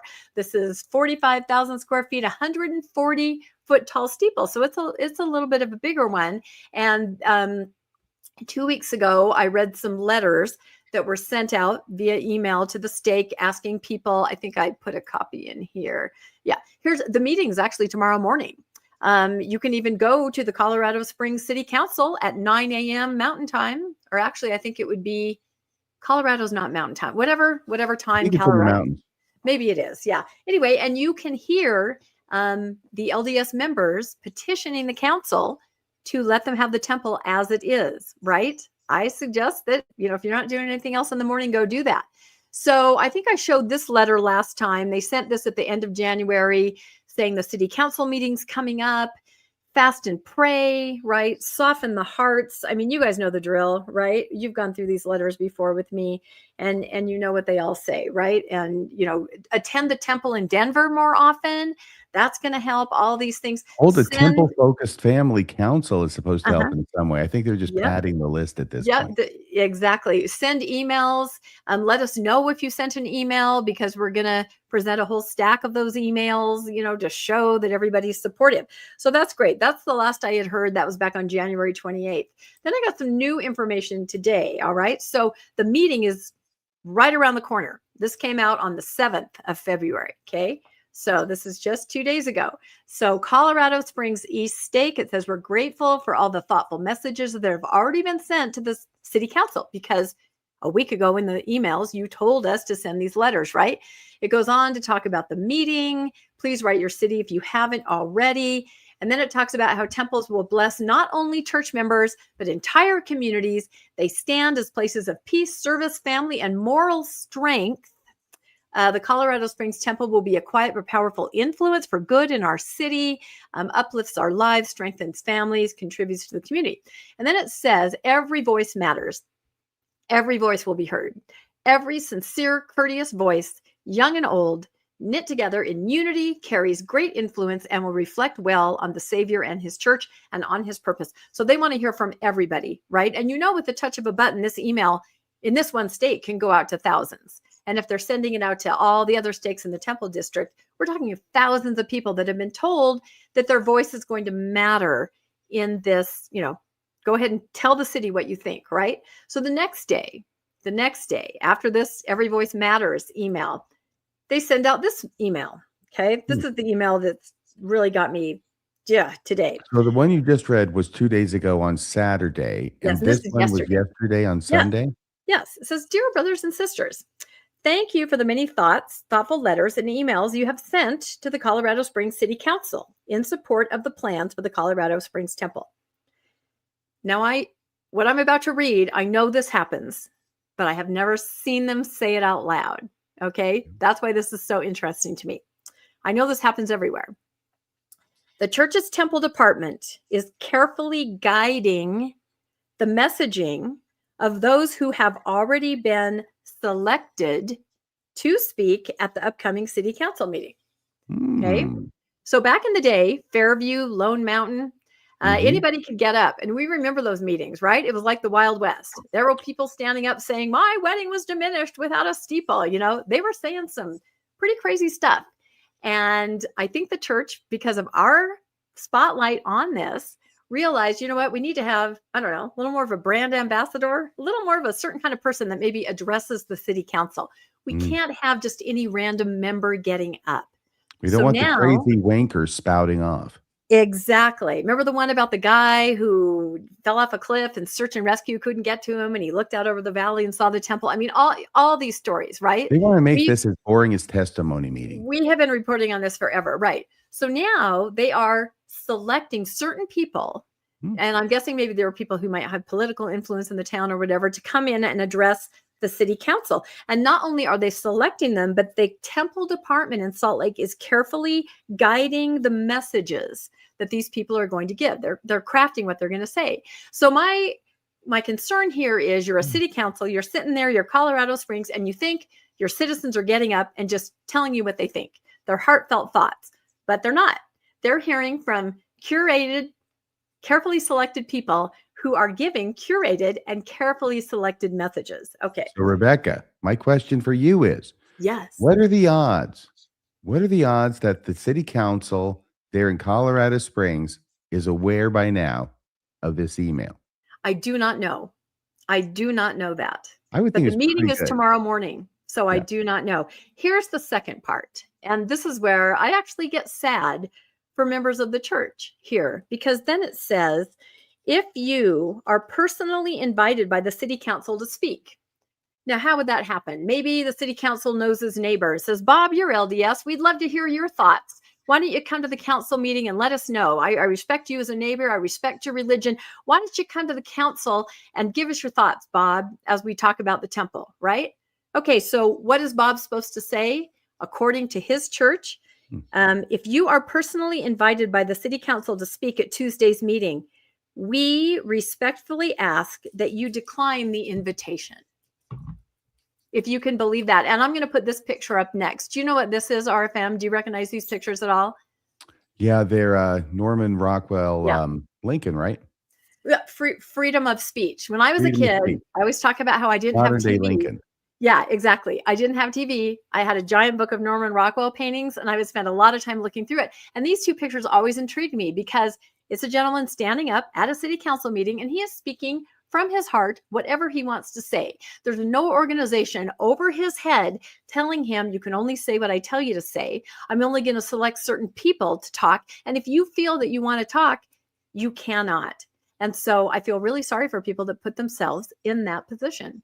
Boy, so do I. I tell you something, two things, okay? I appreciate what the church is trying to do because sometimes it gets kind of crazy out there. It does. It does. I do understand. But there is always a risk of managing a situation to the point where you're over managing a situation and writing herd so closely that you remove any individuality from the speakers and any punch from what they say. And they all sound the same, which strangely sounds like a general conference talk. That's a bad thing. Now, if I were there speaking, not for the church, but on the other side, this is what I would read. And that's what my comments would be. And I'd make sure I handed them out to everyone and had it up on a nice big screen for everybody to see as I read through it. And that's it, just so they could put in context everything they're hearing from every Mormon who gets up. That's what I thought. If I were on the other side, I would just respectfully say, I would just like to let the city council know that what you may be hearing today may not reflect, individual opinions from people, because I don't think anybody can understand, the power that this organization has to mobilize and get people to do this. So it just makes me sad for the civic process. And again, what I'm saying is these LDS members should be able to get up and say whatever they want about the temple, what it means to them, what they want. As crazy as it is, no one should be able to tell you that you do not have the right to speak, politically or at a civic meeting, at a city council meeting, anything. And the fact that people have given away that freedom, let me go to my Norman Rockwell picture, have voluntarily given away this freedom to their church. It's kind of heartbreaking, actually. And I don't even know if they really realized that they did. Well, this may be an obvious comment. This may be an obvious comment, but I'll say it anyway, which is that it seems that the church who wrote this email is completely confident that every single member that receives this email is going to want to speak in favor of the temple. Yeah. Well, then how do I have this email? No, I'm just saying that's what they're saying. But that's what I'm asking you. If you get asked by a member of the city council to talk, say no. Exactly. Not everyone was super confident who received it because I have it. So there it is. Anyway, again, this is nothing new. We've seen this in every temple building town, but I've never really seen it out loud like that. Bill, they're really slipping up. They're slipping up right and left. What's going on with the hired help at the COB? I don't know. It strikes me that the church is well aware that its members are programmed to such an extent that if it just lets them participate in civics like the rest of us, the church doesn't like what it gets. And you know what that means? That's why Joseph Smith said, I teach them correct principles and I let them govern themselves. Yeah. When you tell everyone that you deserve your temple to be whatever dimensions, whatever lighting you want it to be, and people are programmed in that system to defend that right in a certain way, that they come off sounding silly, ignorant, zealous, and misinformed, it gives your church a bad name. And so a bunch of people led by the Holy Ghost is not a good thing in this system. You have to control them. And I bring up Joseph Smith just to show that regardless of whether he actually meant it when he's quoted as having said it, the church today sure as hell doesn't mean it. No, they do not teach the members correct principles and let them govern themselves. They micromanage their affairs politically, even politically, down to what they can say and where.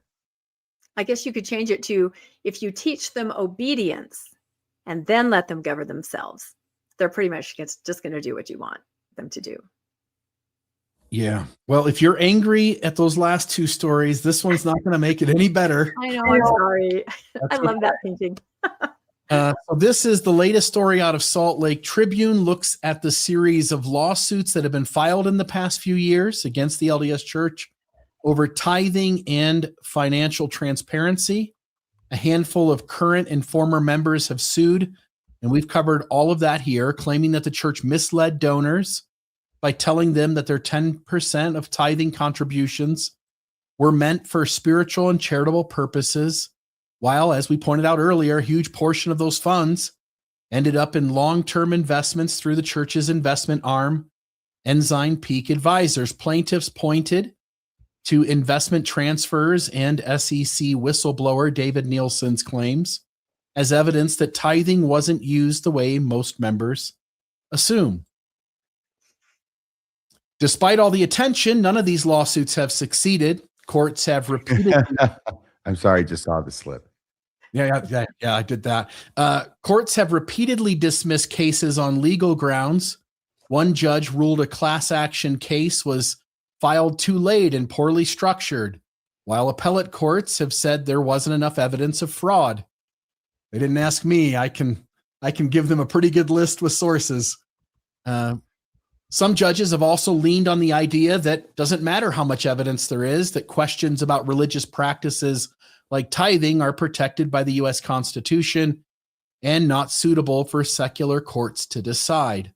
This has made it very difficult for plaintiffs to make their case in a way that survives legal scrutiny. Can you describe that tithing slip you made, Bill, so everybody will know why I laughed? I actually found this somewhere, but it was not readable. It was really badly pixelated, so I went and made this. But it's a tithing slip that most of us remember. I don't think this is the tithing slip the way they do things today. It's all computerized, and you just go online and pay your tithing. But back in the day when the three of us were going to church, you took a little envelope by the bishop's office, and sometimes they were in 2 or 3 other places as well. Didn't want you to miss them. And you'd take the piece of paper out of it, and it would look like this: tithing and other offerings. And you'd write in your tithing, and then you were expected to make a generous fast offering too. And then you had other things you could give to too if you were so inclined. Well, the very one at the bottom there, right before other, is a government bailout, which you could pay for if you wanted. That's not real, by the way. That's me adding that in and putting a red circle around it. But in a sense, that's what you paid for, because they had to pay $4 million to the Security and Exchange Commission. Yeah. By the way, am I the only one who ever wrote down the wrong amount intentionally just to screw with the ward financial clerk? Why would you risk that? Oh my gosh, you're never going to get it back. What do you mean? I write down more than what I give, obviously. Oh, well, yeah. Oh, okay. Not on your check, just on the form. Okay. No. I was like, I'll be so funny. I'll write a $5,000 check. When that's not that funny. He's not getting it back anyway, Rebecca. You don't get it back. I know that none of us are. That's the whole point of this article. Okay. Well, this is, again, that last sentence here. This has made it very difficult for plaintiffs to make their case in a way that survives legal scrutiny. Last one here. What these lawsuits have done, though, is force more public discussion about how the church handles donations and how transparent it is about finances. Even though the court rulings, by the way, if you hear me sounding depressed, it's because I'm so sad that I thought at least some of these cases did have good legal grounds, but that the right of religions to practice free in this country, maybe this country has gone a touch too far in that arena. And I see a church that has been able to abuse people, lie to people, deceive people, and betray people, and it's just allowed to get away with it. So this article was trying to make the note that even though all these lawsuits have lost, that there were things that we got from it, but I don't really see this as a victory. I don't know if either of you two do. So again, I'll read this. Even though the court rulings have favored the church so far, critics argue the legal battles have given the public and members a clearer view of financial pathways tithing funds take, and that alone is creating distrust with believers, forced increased accountability by the institution, and an increased awareness by members of how much money this church has and how little, as we pointed out earlier, they use it for good. I don't know why. I just don't even take any joy in the tiniest of these victories.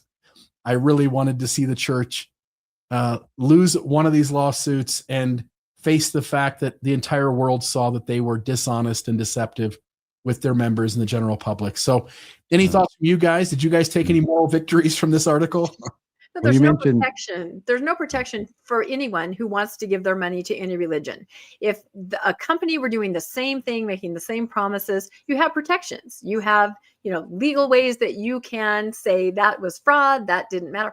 There are no protections when you are dumb enough, if you want to say that, to buy that, piece of wood from the cross or tear of Mother Mary, whatever.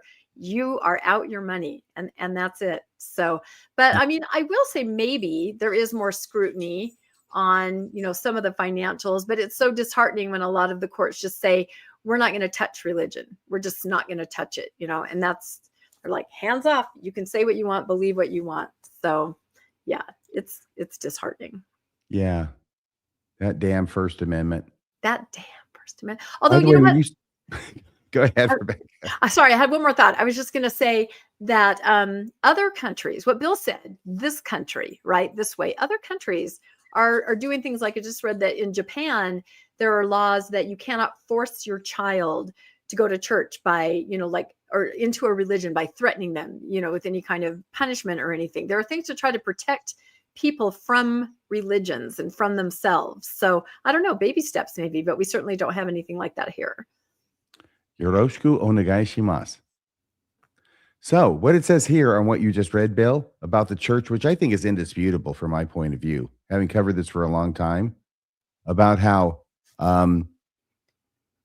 that alone is creating distrust with believers, forced increased accountability by the institution. Hang on a second.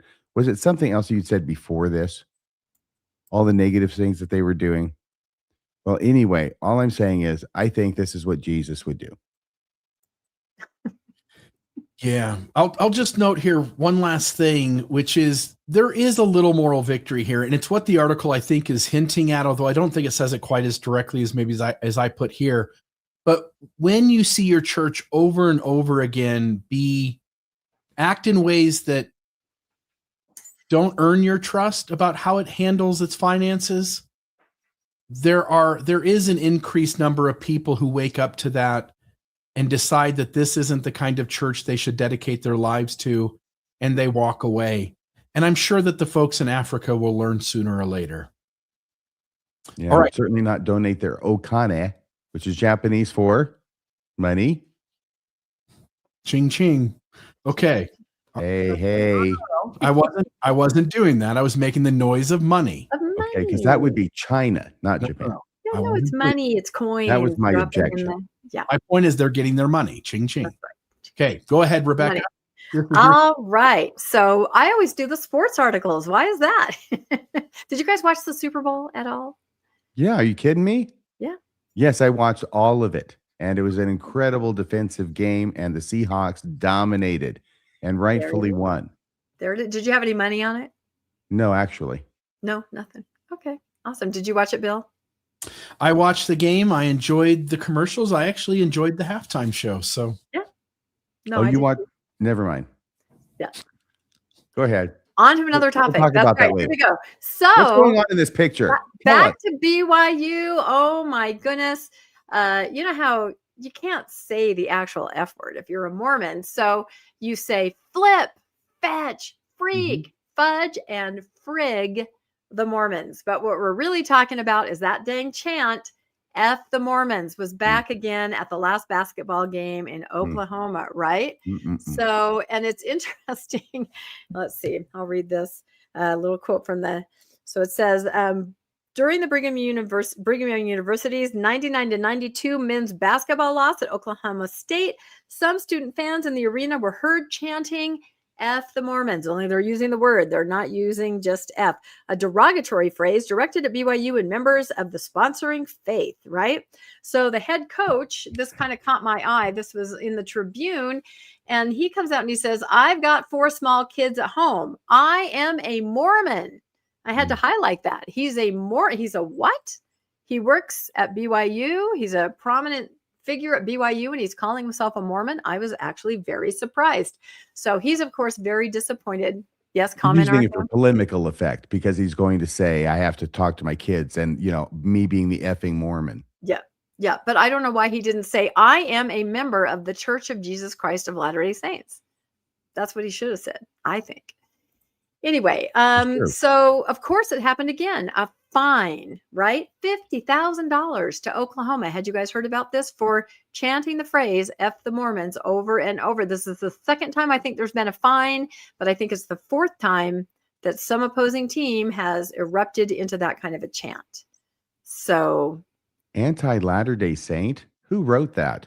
this was in the Tribune. I know. It's Yeah, and anti-Mormon. again, It's not anti-Latter-day Saint. yeah, Jeez, Kevin Reynolds. This, that's what Wake up to that. this tells you right there, which word are they more offended by, the F word or the use of the word Mormons? and that's where I'm going next. You Ah. can read my mind, Bill. That's exactly it. So I would like to remind everybody, of course, every time I talk about the word Mormon, I have to bring up this quote again, that Mormon is a nickname and all nicknames are victory of Satan, because I always get called on this. He did not say it's a victory for Satan. In so many words he did. And everybody That in the was a church major corrects victory you. for Satan. That's right. And everybody in the church corrects you if you use the word Mormon, although not so much lately. So here is what I am proposing. These fans do not need to use the F word. They don't. Mormon itself, to a Mormon, is that kind of an insult. If they were simply to chant Mormon, Mormon, Mormon, right? Mm-hmm. The church would be very offended, and they would have to come out and say, we're extremely offended. These guys would not get fined. They'd accomplish the same thing, rattling the other team, right? And yet the church would have to make a statement, that's derogatory. We don't believe in that word. We don't own that word. Don't you dare call us this word. Oh, oops. Okay. Except for we do own the word, even if we don't want you to use it or chant it and we find it derogatory. I think you guys have probably been following John DeLynn, and he's been in mediation with the church this last weekend, ongoing, as I understand it, still over that word Mormon. Can he still use it in Mormon stories, on his social media, in his URL? You guys have talked about it a lot because you have stuff going on with Mormon discussions, Radio for Mormon, that kind of thing too. I But thought Mormons considered Mormon to be the equivalent of the N word. this is what I'm saying. This Why is would why you want to trademark the N word? This is what I'm saying. This is the weird juxtaposition. A crowd could chant Mormon, and it would have that kind of effect onto the ears of members of the Church of Jesus Christ of Latter-day Saints. They would be horrified to hear it. The fans would not have to pay a fine unless the church could prove that that word is similar to other extremely derogatory words that are universally accepted as being derogatory. So they would have to go on record saying, these guys need to stop calling us Mormon because, all the different reasons, victory for Satan. And yet at the same time, here they are. We own the word and no one else can. I would just love to see that come up. So if anybody's in the audience of a game, I would love to see what happens if you just started chanting Mormon. You don't need that F word. Like Bill said, which word are they really concerned about? So Rebecca, can I go back just a couple of slides here about this guy? Who's this guy again? He's like the coach. He's the coach. His name's Kevin Young. And he has to go home after the game. And he's got 4 little kids. And the littlest kid, goes, Daddy, why did those boys and girls call you an effing Mormon? Please explain that to me. Yeah, I think that's what happened. Because that's what he said. Did you get to his full quote? Yeah. No, I didn't ever read it. You can read it if you want. Yeah, my kids are going to ask me, what the heck does that mean? He says, my kids are going to ask me, what the F does that mean? And I've got to tell them. So thanks a lot, Oklahoma. This is just a really bad attempt to try and bring kids into it and say you're hurting the kids. Exactly. And the kids probably will have to say, what's a Mormon? Because if he's a faithful Latter-day Saint family, they have shielded the very little kids from the word Mormon. And unlike Coach Kevin Young, I am proud to be an effing Mormon. That's right. But it does make me wonder if, again, we've talked about this before, is Mormon making a comeback? I mean, they're certainly trying to lock down the trademark. And they seem to use it. I see it in faithful social media a little bit more. So, President Oaks is giving his first big address, a devotional tomorrow at BYU. This is going to be really important to listen to. Everybody's making a big deal out of it because it's his first address. Maybe he'll start softening his stance on the word Mormon. I'm bringing it back. Maybe he'll sing, I'm a Mormon boy, much like Ezra Taft Benson did. That's right. Yeah. Yes. Anything can happen. All right. I'm done with that story. Unless, Bill, any thoughts on that? You did read my mind. That was it. Is it Mormon or the F word that they're more upset about? I don't know. I've said this before, but I remember being in a thread where the discussion was going on about the use of the word. And as you pointed out, RFM, a Mormon said, you can't say that word. It's like the N word. The response was, no, it's not. You know how I know? Because neither you or I can say the N word. Yeah. Like to compare one to the other is ridiculous. But that's what Mormons do. Always being offended, always being always being persecuted. So, nope. Go ahead and tell us about the Bachelorette, Rebecca. Oh, yes. I know. I try not to bring, Secret Lives news onto the newscast, but I do think some people care about it. So, if you probably don't even know who this person is. This is Taylor Frankie Paul. It's kind of hard to tell them apart by looking at them. Yeah, no, it's very hard. It took me like 3 seasons to be able to tell everybody apart. And then once you finally figure it out, they all have plastic surgery. And so then they all look alike. They So go to the same doctor. that's it. They do actually go to the same doctor. Yeah, it's kind of an expose about him. But see, that's too much knowledge. You guys don't need that. So Taylor Frankie Paul is the reason there's the Secret Lives of Mormon Wives. She was the one that broke the story about the soft swinging of the married LDS couples, huge scandal. And then, burst onto the scene with Secret Lives of Mormon Wives, wildly popular.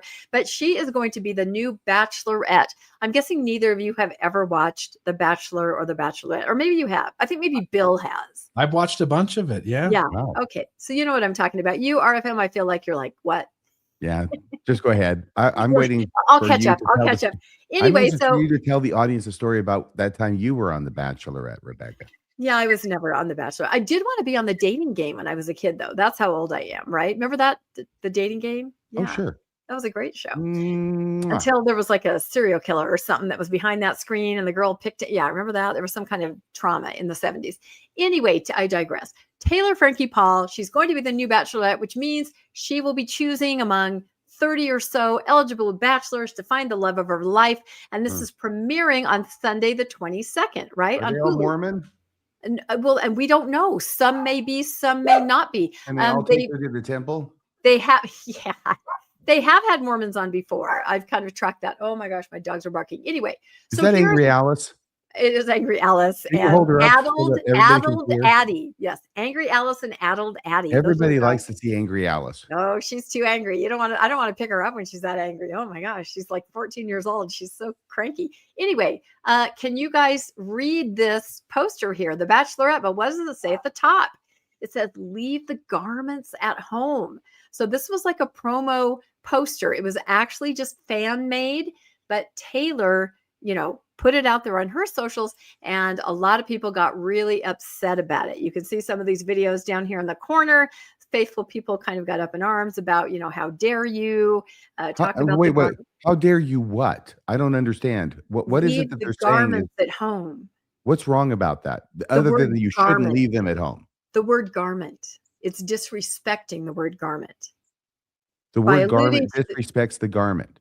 Yes. By Okay. alluding to the fact that to be the Bachelorette and to wear the kind of clothes that the Bachelorette has to wear and to film the pool scenes that the Bachelorette has to film. Wait, this thing has pool scenes? Oh, What have I been missing? I'm going to send you a link, RFM. I'm not kidding. You've got like 20 years to catch up. Actually, 30 years, Hot I think, to dog. catch up.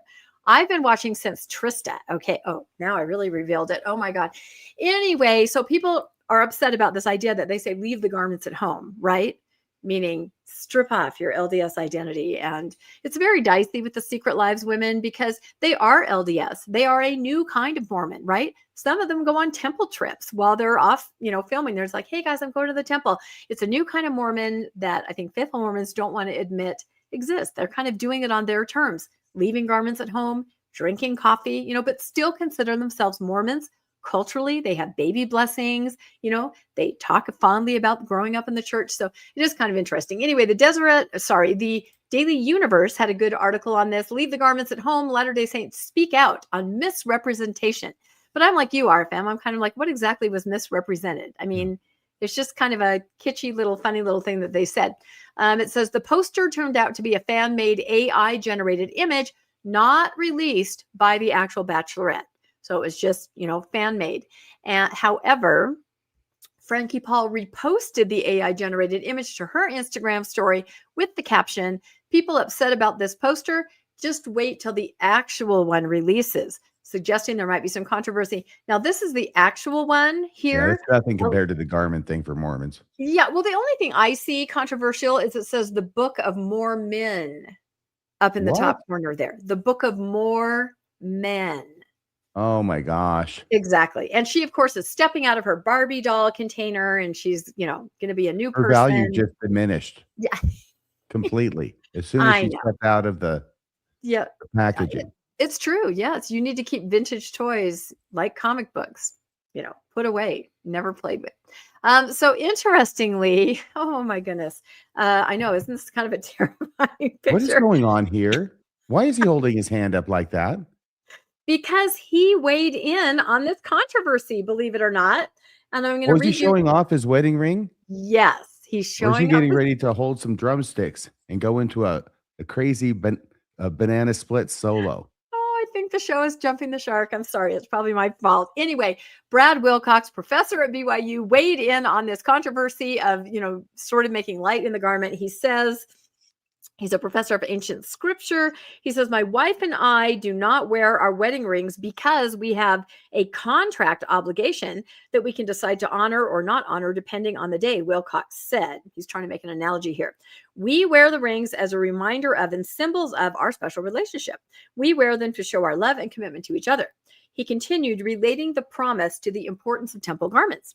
Similarly, we do not wear the garment of the holy priesthood because we have a contract with God and Jesus Christ, but we wear them because we have chosen to enter a covenant relationship with them.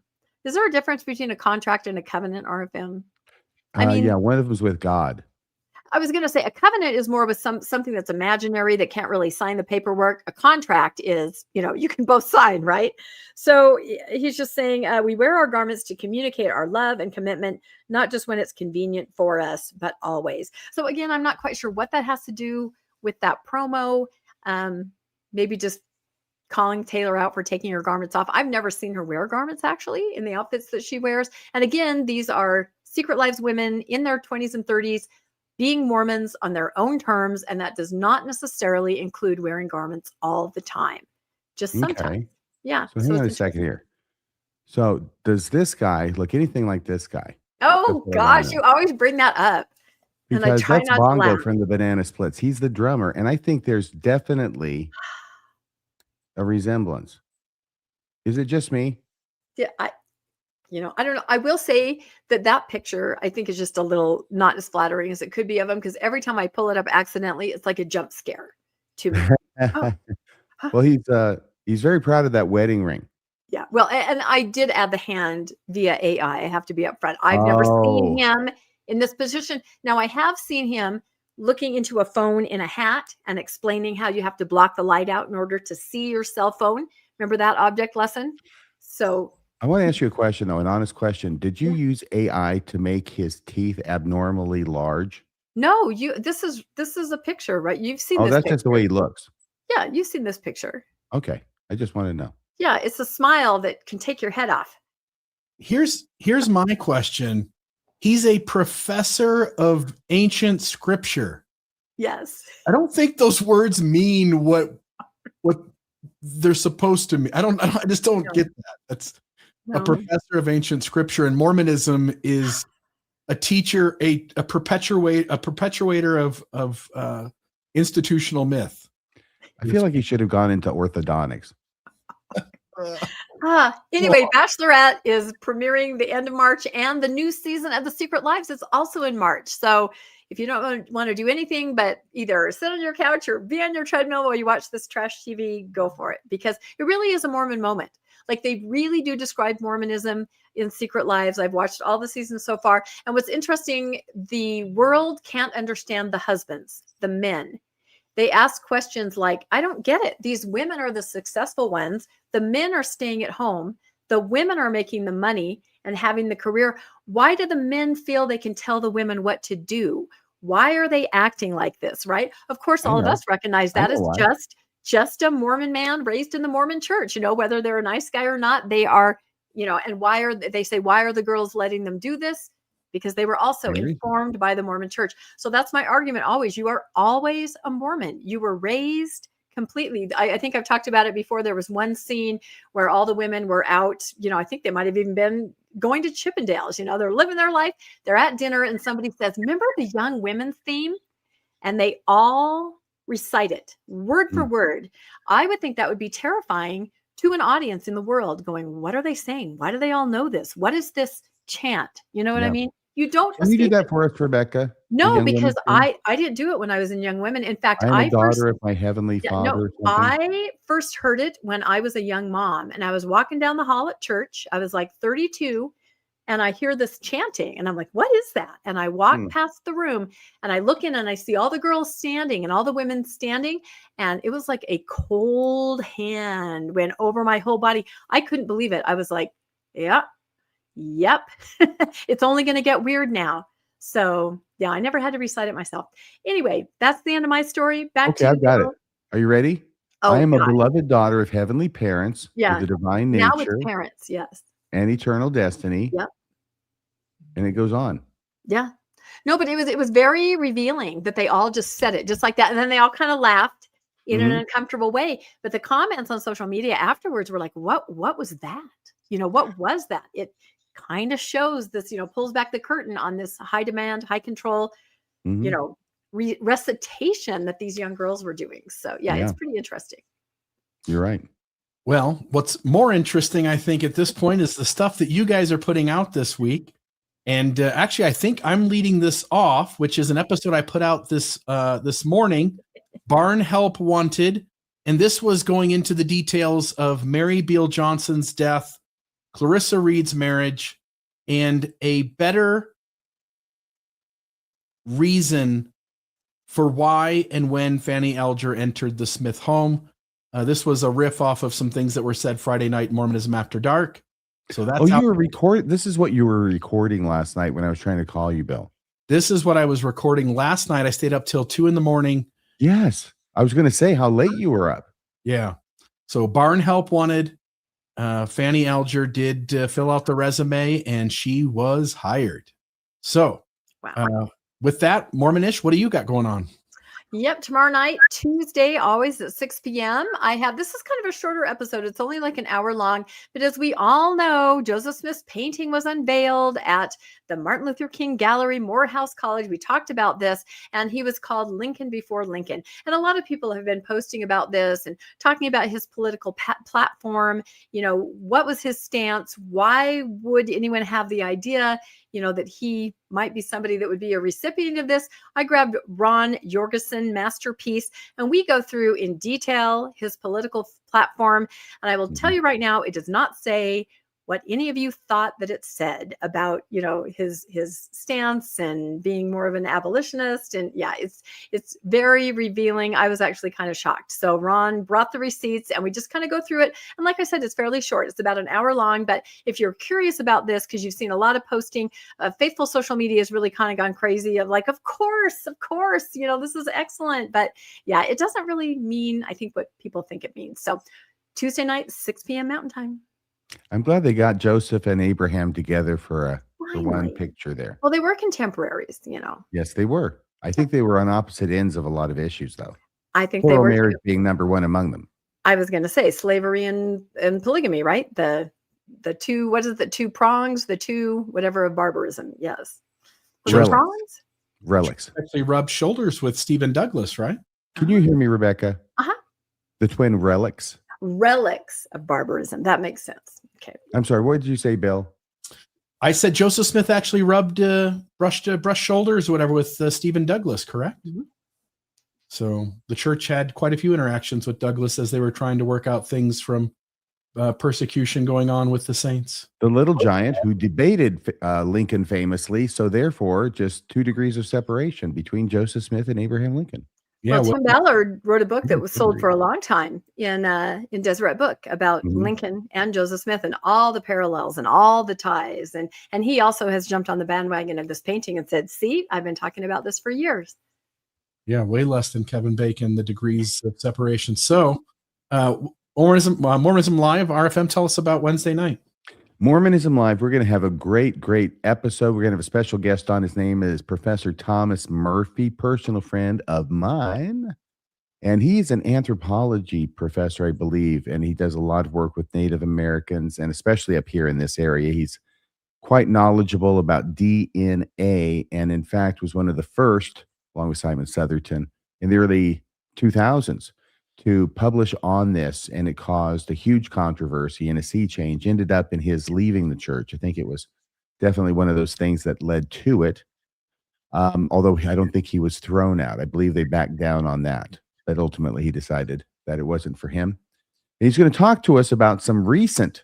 First off, he's got a recent paper came out in Dialogue. He's got a new book coming out. He's going to talk about that, but specifically what we're going to be talking about on Wednesday is DNA, in the sense that there are some apologists, Stephen B. Smoot, Bill, among them. Stephen B. Smoot and Jasmine Sanzi Rapoli and her husband, Neil, are saying things about Thomas Murphy's research, which he takes exception to, and on which he would like to set the matter straight on Wednesday night, which he will do.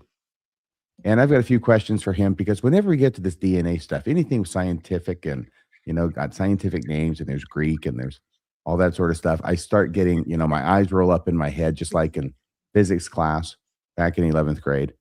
And it's not easy for me to follow. It's getting easier and easier, but there are still a few questions based upon what it is he's going to present that I'm going to have to ask him what they mean. All right. That's what's going on Wednesday. All right. Wednesday, 6 p.m. Mountain Time. Mormonism After Dark is on Friday at 8 p.m. We'll usually pick out things that are happening that week to share there. So tune in for that, for the late night show. And then RFM, you had a couple of episodes this week go out. I did. When Mormon Prophets Get It Wrong. And that's me and Colby doing the last chapter. Chapter 12 is the last chapter that we're going to be covering in the Light on Truth letter, Austin Fife's magnum opus. And we've got it done. We've got it completed. And now I need to get with you, Bill, and come up with some kind of what do you call it when you have them all in a row in a special kind of setup that's separate and apart from the rest? A series or playlist. Playlist. Yes, that was it. A playlist. That was the word I was thinking of. That's what you said, wasn't it, Rebecca? I did say playlist. Yes. Yeah, we'll have to go back and figure out and just put them in order along with so you can follow along with Austin's book. If you happen to be burdened with reading it and you want to read along with what we have to say or vice versa, we'll put it in order so that you can know which one covers which chapter of the book. Made only a little more confusing by the fact that Austin Fife decided not to number the chapters in his book. But we'll do that. Well, excellent. I think that's it, because we had one other episode, but we've talked about that a few times. You want to say anything else about this? Yeah, this is a clip I edited out of Friday night show where we talked about tonight's top story. And it's good enough to finish with, which will make it sort of chiastic in structure. Since we started with it, we're going to end with it as well. Look at you. The LDS Church caught lying. They don't really destroy the phone records for the helpline, even though they swore they did. On multiple occasions, they swore they did. Well, excellent. Thank you to both of you. Folks, please like and subscribe. And down in the YouTube description are both the donation links for Mormonish and for the Mormon Discussion channel, so that you can donate to RFM, donate to me, donate to Rebecca Biblioteca. Please do support the Mormon Newscast in whatever fashion feels good for you. But $5 or $10 a month goes a long way. Again, hit that like button, hit that subscribe button, and tune in next Monday, 6 p.m. Mountain Time, for the next episode of the Mormon Newscast. Good night, everybody. Good night. That's a wrap for this week's edition of the Mormon Newscast. We appreciate you tuning in and sharing this time with us. Keep the conversation going and stay informed on all things Mormonism. Until next week, wishing you peace and joy. See you next Monday at 6 p.m. on the Mormon Newscast.